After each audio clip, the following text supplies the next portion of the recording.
Eso no puede buscar en el Código Federal, porque al ser el mismo, podría ser... es lo mismo que pasa con la caducidad de extracción privada. Se dice que si, al ser el mismo órgano, el Congreso Nacional, el que legisló el juicio obligado en el Código Procesal Penal Federal, digamos, las provincias deberían tomar esa regla como la regla aplicada en todas las provincias. Es un argumento... Ahí ya lo empezamos, lo vamos a empezar a pelear por otro lado. No, está bien, pero es un argumento que, digamos, que daría Mayer o Bertoni. Sí, el argumento lo que yo digo es que si hace eso también sería, digamos, contrario, porque no se purgan todos los vicios. Yo no dije que esto es incorrecto, lo que digo es que algo de culpa. No, perdón, yo dije que lo mencionaste, hablaste de esto de los 15 y demás, y esto sí es para llamarles la atención y decirles por qué razón se puede pactar así, de acuerdo a las provincias, qué problema hay. Les vuelvo a repetir, vean ese artículo, es muy breve, de Jorge de la Rúa del año 97, un agravio federal, se publicó en la ley. Lo que quiero decirles es, en ese artículo se marca dónde está el verdadero agravio y cuál es la afectación constitucional que puede producir por la afectación que desde el derecho procesal se produce en el derecho sustantivo, que es competencia del Congreso Nacional y no del Congreso de cada provincia, en la regulación del abreviado. Por eso él dice, la reforma tiene que ser del artículo 41. Y este sí es el momento de la afectación. Pero, perdón, y lo último que les quería decir, perdón, una cosa. El tema es de los montos. Cuando yo le digo, él no va a discutir conmigo que no se puede ir acá a pagar una multa de tránsito. Estoy seguro que no. Él no paga, porque no tiene auto, no se me está manejando ahora, y qué sé yo. Está inhabilitado para manejar hace varios años. Entonces, lo que ocurre respecto de eso es que uno va, y entonces lo que estamos discutiendo son montos de pena. En la ciudad de Buenos Aires, Julio Mayer piensa cosas parecidas, pero Julio Mayer en el Código de Chubut incorporó el juicio abreviado, aunque dice que es inconstitucional y no sé, que está mal y demás, pero para determinados montos de pena, que nunca puede superar los 2 años de máximo en abstracto. La pena del delito, dice ahora. La pena de multa no tiene ningún problema, la pena de inhabilitación no tiene ningún problema. Todos los juicios abreviados que se celebran en el Foro Contravencional de Ciudad de Buenos Aires y llegan al Superior Tribunal, no son declarados inconstitucionales, se aprueban, se convalidan y avanzan. Entonces, esto de negociar la fiscalía con el imputado, lo que tenemos que establecer, pareciera, y esto es lo que se propone en determinados lugares, y lo dicen incluso año 1971 Santovelo, los jueces americanos, que no puede ser fraudulento. La Corte Americana, cuando convalida en materia de private gaming, ¿qué es lo que tienen que hacer? Y lo dicen clarísimo. Lo que no se puede hacer es una negociación fraudulenta, sometida a extorsión al imputado. Este tipo de cosas que dice Bovino, que le dicen, no, mejor negociar conmigo, porque no sabes las penas que te va a aplicar el tribunal, eso ya está mal. Los jueces y los funcionarios que actúan de esa manera están delinquiendo. No pueden hacer eso. Mejor pactar conmigo, porque y si vamos a juicio te voy a pedir una pena de 40 años. No se puede hacer eso. Mira que el tribunal tal como los propios jueces dicen, ¿por qué no negocian acá? Esto está mal, eso es delinquir, eso es incorrecto.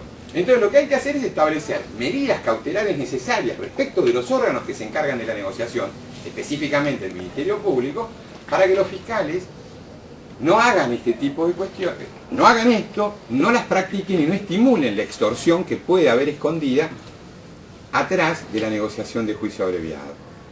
¿Está claro esto? Es decir, me expliqué con esto. Yo jamás, cuando era fiscal, iba a buscar un acuerdo. Jamás iba y proponía, ¿por qué no hacemos un acuerdo con la defensa? Jamás se me ocurría a mí emitir un sonido sobre eso. Ahora, en las causas que tenía yo, los goles de la puerta me pateaban para entrar a la fiscalía a firmar acuerdos de juicio abreviado y me los pedían a los gritos. Y era así, y lo hacían libremente y venían y lo presentaban. Pero si establecemos medidas cautelares necesarias para que el cuerpo de fiscales no incurra en exceso y en un uso extorsivo respecto del instituto, entonces no habría ningún problema. Si vienen y se presentan y solicitan los acuerdos y se llega a un pacto y una negociación, yo no veo que haya ningún inconveniente. Y el monto de pena es el problema.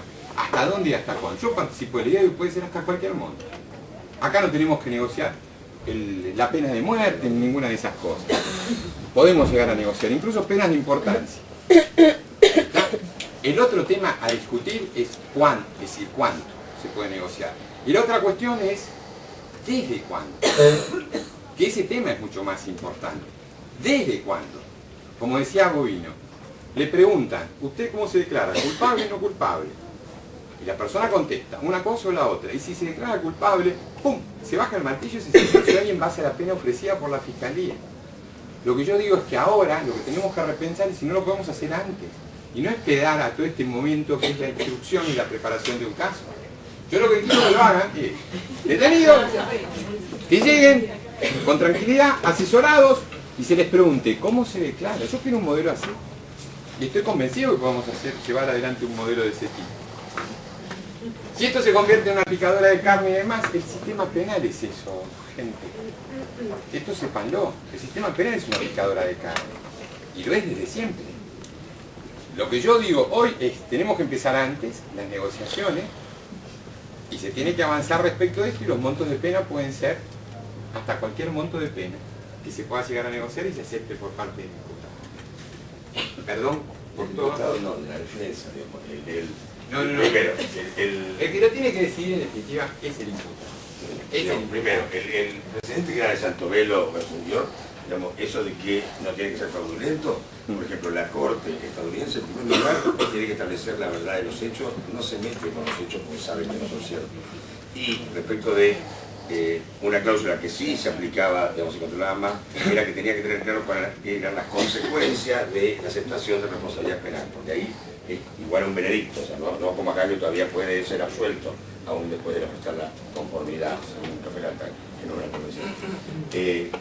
Bueno, la Corte, en primer lugar, validó, dijo que no se lo había engañado y que era un consentimiento voluntario, cuando no le habían avisado si las penas, las dos penas, digamos, se cumplían concurrentemente o no me acuerdo, o sea, si cumplían 4 u 8 años, tenía dos penas de 4, y si se corrían las dos, digamos, paralelamente, u 8 años, o sea, no le habían avisado si se duplicaba.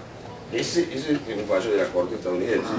Después, el otro caso en el cual era por creo que era por un cheque sin fondo, el tercer cheque sin fondo de un comerciante. El fiscal le propuso un arreglo, no quiso un arreglo, quiso ir a juicio. ¿Y qué ley le aplicó el fiscal? La de 3 strikes you're out, 3 golpes, quedas afuera, perpetua por 3 cheques sin fondo. ¿Por qué? Porque ejerció el derecho a juicio previo.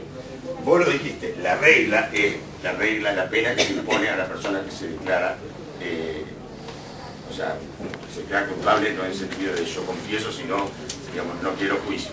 Entonces, digamos, cuando voy por la pena de muerte, quiere decir que la pena de muerte es el precio que yo tengo que pagar para ir a juicio. Y aparte no es una cuestión numérica. Si yo, digamos, no voy a juicio en un delito que tiene pena de muerte, y con eso me garantizo que no me lo impongan, entonces el precio de ir a juicio es la pena, la posibilidad de que me apliquen la pena de muerte. Alberto, ¿le estás contando al revés? Los fiscales lo cuentan al revés, yo lo cuento de esta manera. Yo no te interrumpí. Pero no es así. Pero esos antecedentes de Santovelo y todo no son lo que vos decís que son, o sea, son claramente... Y la Corte dijo que eso no era para nada coercitivo. Ahora, la Corte dice que cuando el fiscal toma la decisión de perseguir a una persona por el hecho de, por ejemplo, de que era una detención, digamos, donde hubo brutalidad policial y, bueno, y resistencia a la autoridad, o sea, se acusaban unos a otros. Como el fiscal retiró la acusación, como le presentó una demanda nacional por ejercer un derecho, el fiscal acusó. Y sin embargo, en el caso de, digamos, por no ir a plea bargaining, que se debería aplicar la misma lógica, la Corte no. ¿Por qué? Porque en Estados Unidos no se toca el poder del fiscal. Digamos, y yo no estoy de acuerdo con el argumento de la Rúa, en el sentido de que ese argumento de los jueces de que dicen, no, porque yo no puedo condenar a más, digamos, para mí no es esa la base de... Yo creo que el juicio se debe realizar porque era un... Perdón, Alberto, si lo dije mal, el Arrua no dice, pero lo que de Arrua dice... Una de las cosas que dice es que estás afectando, o sea, estás modificando la regla del 40-41, claro, que no le permitiría al juez... Pero lo dice más como más genérico, lo dice, desde el derecho procesal se está produciendo una modificación del derecho sustantivo, lo que no... Y hasta las manos de los jueces que deberían... No lo dice, Poli, no dice hasta las manos. Esto, que hasta las manos de los jueces, lo dicen los jueces que quieren aplicar penas más altas. No lo dice de la Rúa. Yo ese argumento no lo comparto. Jorge de la Rúa no dice. Jorge de la Rúa dice directamente, no se puede desde el derecho procesal modificar el derecho sustantivo. Está bien. ¿Pero por qué? Porque es sustantivo, porque digamos, está en el Código Penal y son las pautas que tienen los jueces para aplicar la pena. 40 y 41 no es sustantivo. Sí, por eso, porque son las pautas que los jueces usan para aplicar la pena. No, pero seamos justos con Jorge de la Rúa. Dice esto así. No le hagamos decir a de la Rúa. No, después tenemos que ser justos. Si no está, o sea, no sabes las cosas que voy a decir la clase que viene.